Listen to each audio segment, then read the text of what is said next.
Dear student, video के इस part में हम 4 सेक्टर किन्सन मॉडल के बारे में बताने जा रहे हैं।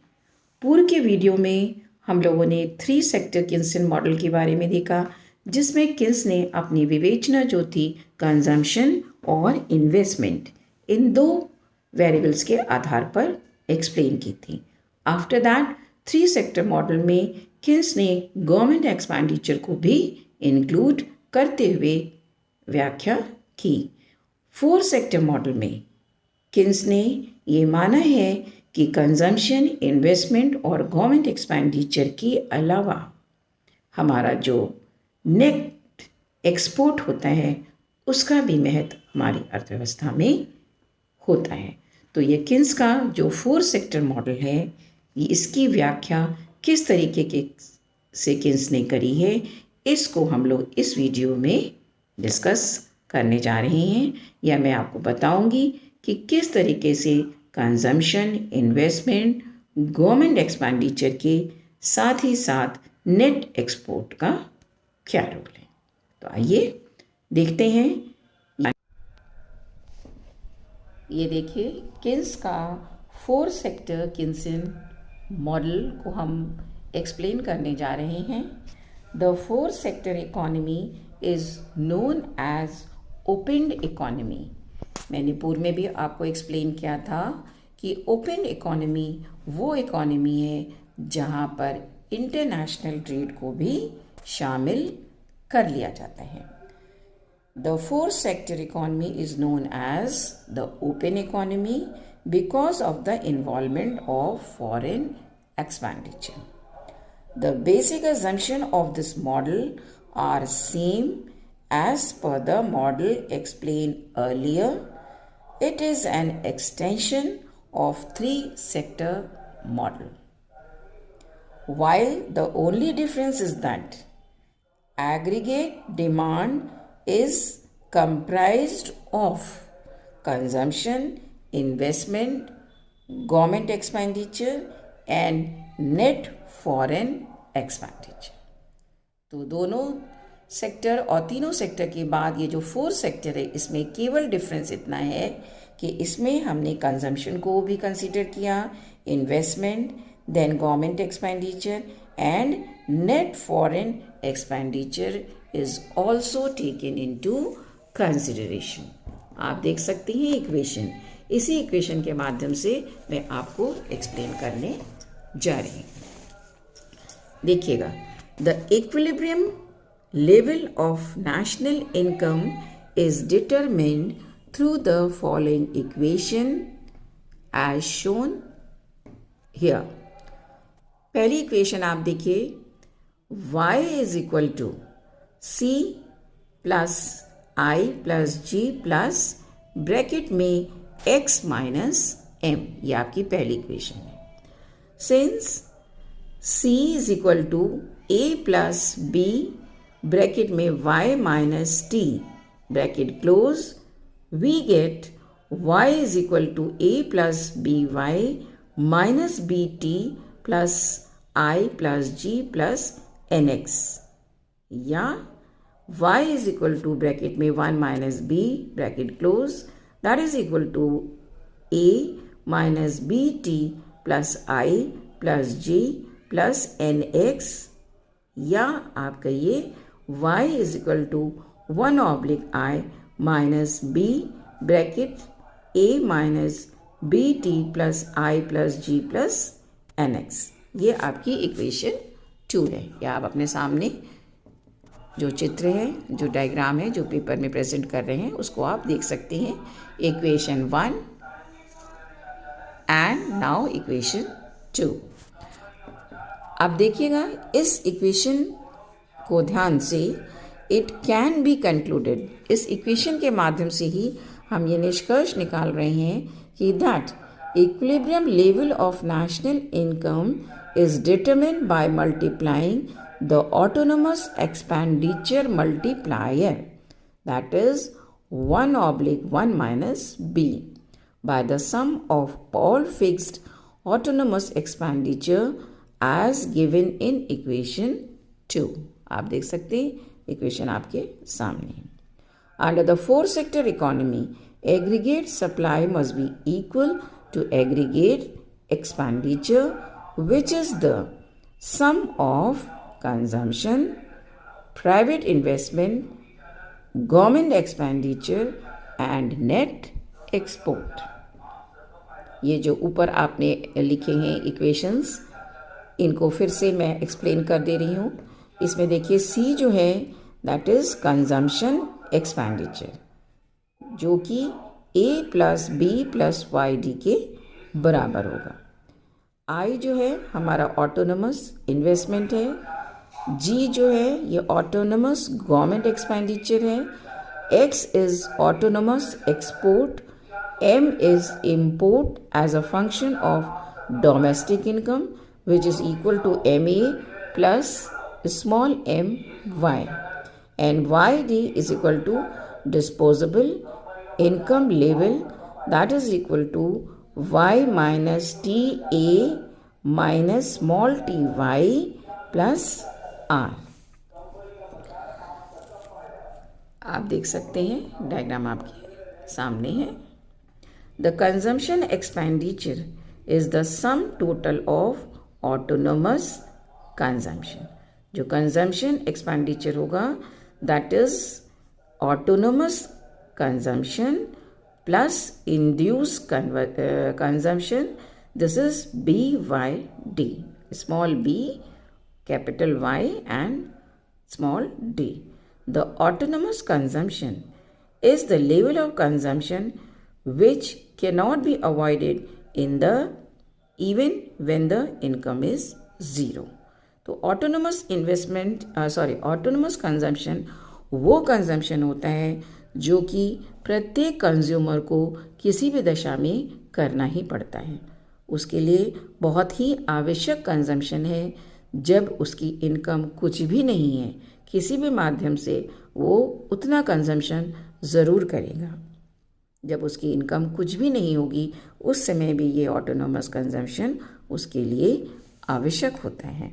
और induce consumption derive through B is equal to MPC, that is marginal propensity to consume, which represent the change in consumption due to the change in income. और जब इनकम में चेंज आता है, उस चेंज की वजह से जो कंजम्पशन लेवल में चेंज आता है, that is known as marginal propensity to consume, जो रिप्रेजेंट करती है कि कंजम्पशन में जो चेंज आ रहा है that is due to the change in income. तो autonomous consumption and induce consumption. Autonomous consumption वो है जो इनकम ज़ीरो होने पर भी कंज्यूमर करेगा, और इंड्यूस इन्वेस्टमेंट वो है जो कि इनकम में चेंज होने पर, इनकम के बढ़ने से कंजम्पशन भी उसका बढ़ेगा।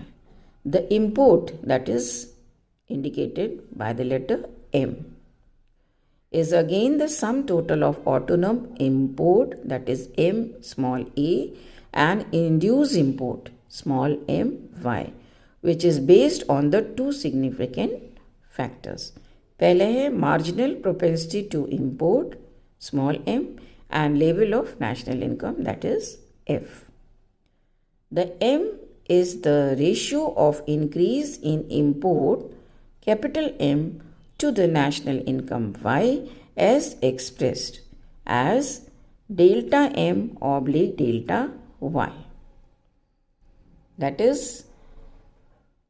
change in import upon change in income।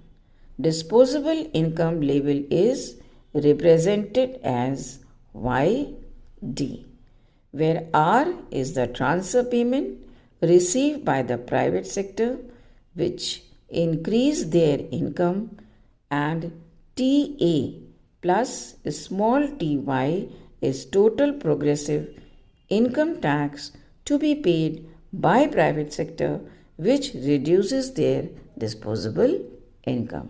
जब व्यक्ति टैक्सेस देता है तो उसकी जो डिस्पोजेबल इनकम होती है वो कम हो जाती है।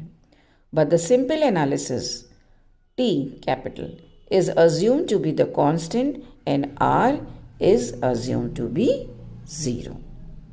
The graphical representation of this type four sector model, ये इसके नीचे आप जो देख रहे हैं ये आपका ग्राफिकल रिप्रेजेंटेशन है।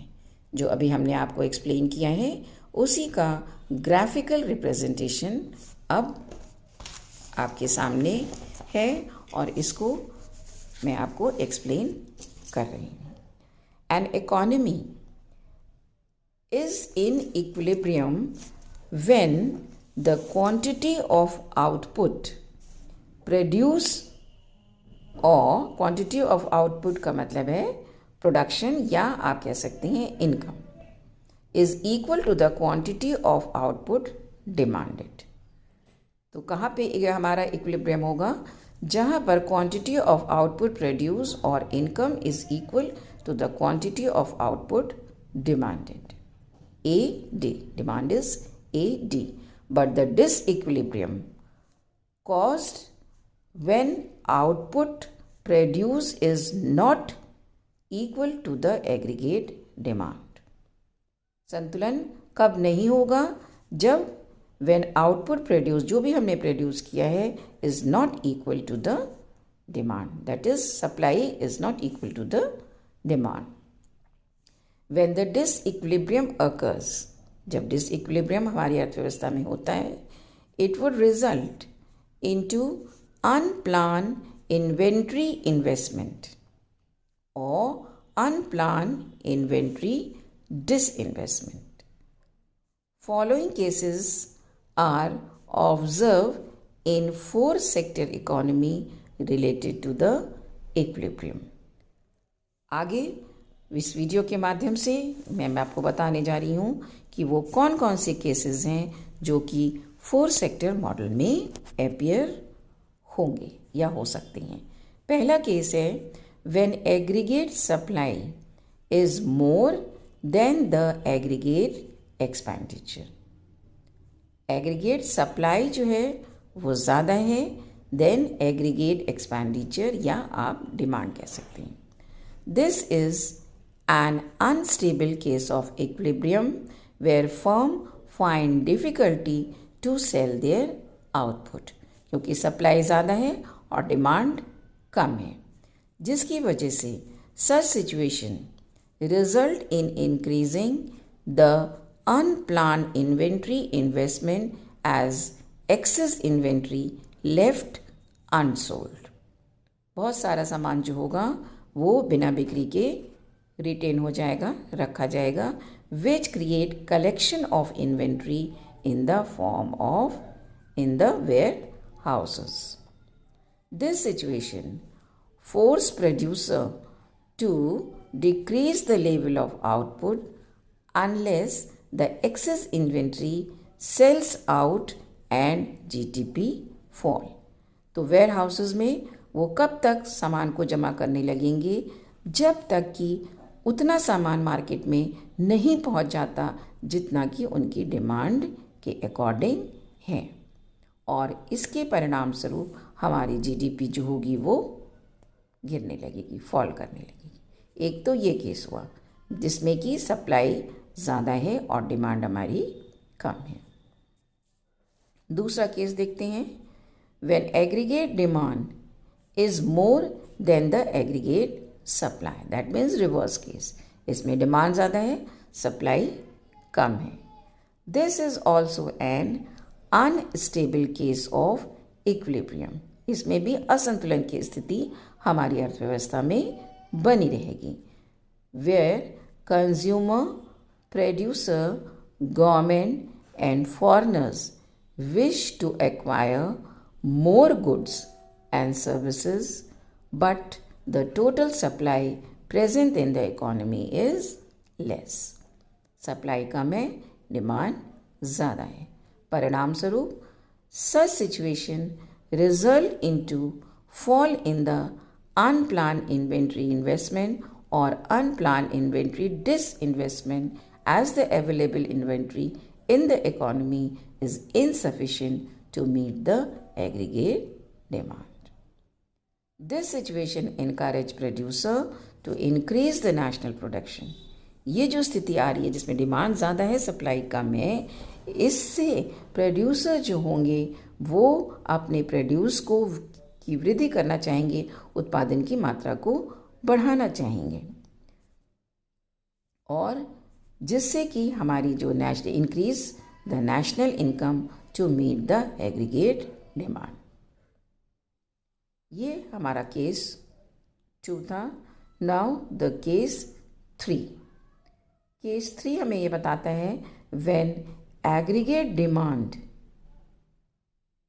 Is equal to the aggregate supply.